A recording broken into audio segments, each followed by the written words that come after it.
Back here on MediaCom, Channel 22, the Columbia College Coaches Show. And now it's two coaches show. Head coach Melinda Wrye Washington and assistant head coach Juliana Quadrado. You still used to that assistant coach title? Yeah. Third year? Better now. Adjusting in, ready to go? Take us to, Coach Washington, take us back to, obviously, Juliana's play on the court for you back in those 2 seasons at Columbia College in 06 and 07. She was dominant, long arms. I actually still have a photo. It's my favorite photo, and I have it on my desktop at work. And it's an overpass that she's breaking basically a setter's hands with a fist. She's just getting ready to hurt some poor little setter. I don't know where she was from, but I saved that because the net play was just very intense. I mean, any ball that was on the plane was hers, and she was great behind the setter, in front of the setter. Good footwork. We battled a back injury a little bit off and on, and a calf strain one time, I think, were the majority of the injuries that she had, but just played through them. You know, if we needed her to play in a game, it's a player that you want to have because she wanted to play, and somebody that would battle through injuries, battle through tough times in games, and was a leader to our team. Now you transitioned from the play on the court. She sticks around Columbia, continues to go for the education at Columbia College. And at what point do you decide that you want to approach her about helping you on the sideline as an assistant coach? You know, to have a player like that, you want to keep him around. You know, it's a good example for the rest of the team, and to be able to ask a player like that, will you stay? Do you want to continue your education? And to have somebody like Juliana say yes, I was ecstatic. I was so happy to have her, and I asked her immediately as soon as she was finished, maybe the semester after she finished volleyball, hey, would you consider sticking around and continuing and being my assistant? How long did you take to take her up on the offer? Well, it didn't take me that long. Obviously balancing it, and we've mentioned your education. What exactly are you studying to finish off here with Columbia College? I'm going for my Master's of Business Administration right now. And I got my bachelor's and also in business administration with emphasis in marketing and international business. Okay.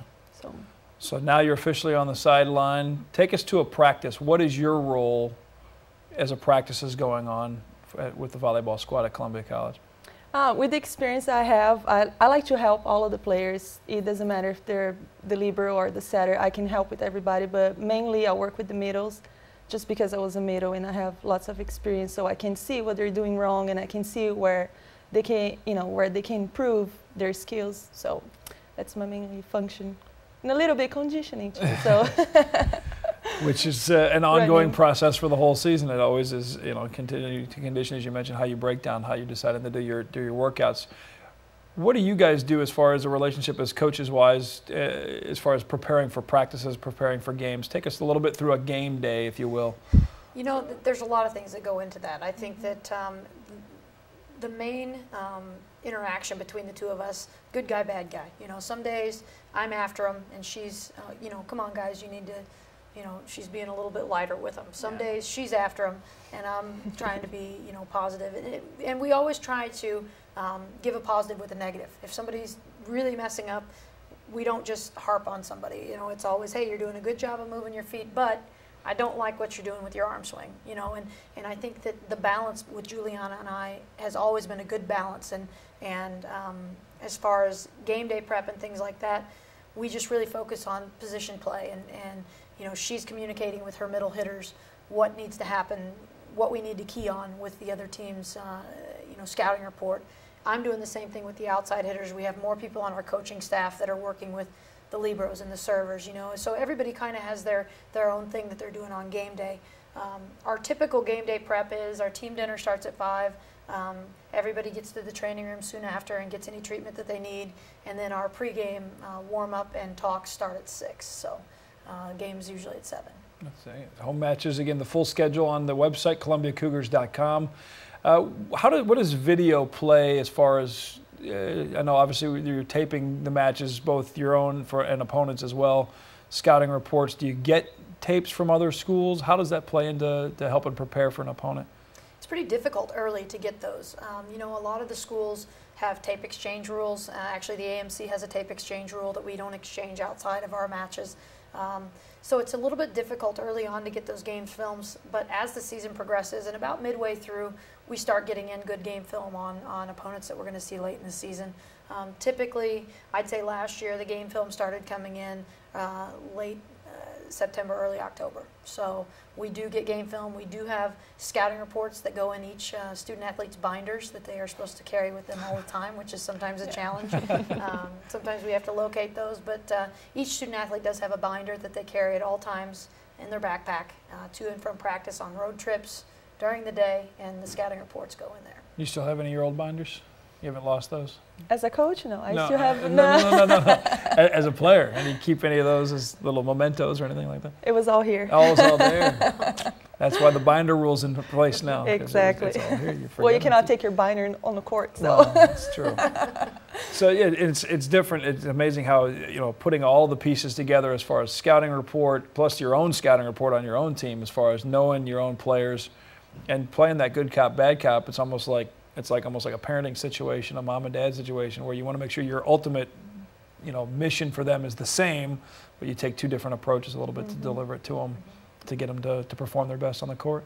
You know, there's a lot of things that go on in a college student's life, and Yes. we can control some of that on the court, but there's more to a student athlete than just volleyball for us, and we try to help them. You know, we don't do things for them, but we get them to the right people that can help them. You know, we make sure that if they need a tutor, they can get to student support services. If they need a computer, we get them to a computer lab on campus. So I think that we make sure, as coaches, we have to always make sure that it's a total person. You know, we're addressing the total person and not just focusing on volleyball 100% of the time with our student athletes. Well, and especially with a team that has a lot of foreign players. I mean, there's a whole nother mindset to it. It's different being, let's say, a girl from Jefferson City or St. Louis, where on a weekend mom and dad can come in. Sometimes, you know, the family is listening to the matches on the internet, but that's about it. There's a whole nother side of the mental aspect of a volleyball player's life that is a foreign player for it. And that's something that you can help those players deal with on a mental basis as well. Yes.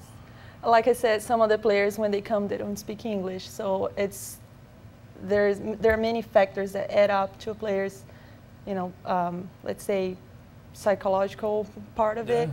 They get homesick, they need to see the doctor, they want to speak to people, they want to communicate, but they're just not able to. And they get frustrated, and that's where most of the people, sometimes they quit. They just, I cannot do this, I'm going back home, which I know I have some friends from other schools that they could not handle it. So it becomes pretty tough. And that's a huge asset to have to assist with the current players that are coming in, that are in from other countries, not just Juliana's home country of Brazil, but other nationality players, to have that mindset to be able to help them through that, in addition to everything else of being a 19, 20-year-old college student and star athlete. There's a lot of different factors there. You know, the adjustment to food is actually it's been a big thing with a lot of our players, especially the Kenyans, the African players, the Egyptian, our South American players. I mean, the food and just simple things like that can be a really big hurdle, you know, for us to maneuver. And you know, culture, we have to mesh. Right now we have Egypt, we have Kenya, we have Canada, we have Brazil, we have Colombia on our team. So, you know, everyone's a little bit different, and we do become like family. Our team is really kind of tight, and we make sure that we talk to each other, and the girls help each other out, and you know, just to make sure that everybody's on the same page when it does come time to play volleyball. Well, if you haven't seen the Cougars in person, come check them out. Southwell Complex, some conference games as we head down the stretch for the conference tournament, and hopefully another trip back to the national tournament. Full schedule online at ColumbiaCougars.com. Coach Juliana Quadrado, thank you very much. Thank you. And Coach Washington, thank you. And we'll see you again next time here on MediaCom Channel 22, the Coaches Show from Columbia College.